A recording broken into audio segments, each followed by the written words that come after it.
Thanks, Chuck. All right, being single these days, it can be quite the headache, and navigating the dating scene, it can be tough to figure out. But our next guest offers some solutions with a unique formula. It's called Your Dating Number. That's the name of his new book, Date Number, and author Blaylock.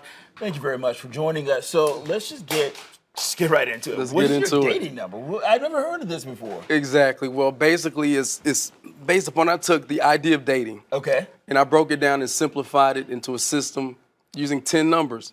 And each number kind of Okay. represents a personality trait, so to speak. Because a lot of times when you think of dating numbers, like if I describe a person as a 10, you look at that as being externally beautiful. But I turned it upside down and I started looking at different characteristics, like maybe how they were raised and how they view the world and stuff. So it has more to do with internal instead of external. All right, so how does this all come together then? Because you're kind of trying to shift the way that people think about dating, literally turning it upside down. Exactly. Look, people don't date anymore.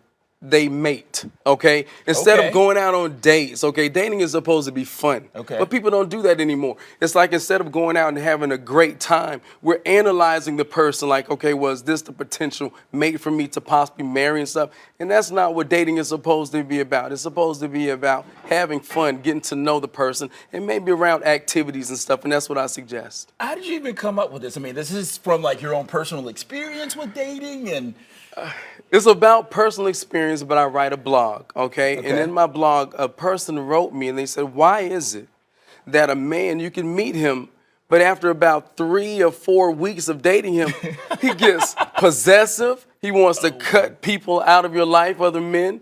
And I basically said, well, your date number is higher than his. And I came up with this formula, like, let's just assume Okay. that we all were born with a date number. I had a number 6 stamped on my forehead, okay, when I came here. On a scale of 1 to 10, 6 would be above average, okay? So if I wanted to be happy for the rest of my dating life, I should date at least my date number or below.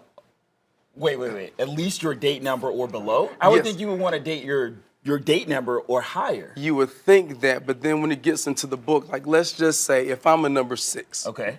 and I get lucky to date a number 8, Yeah. okay? Yeah.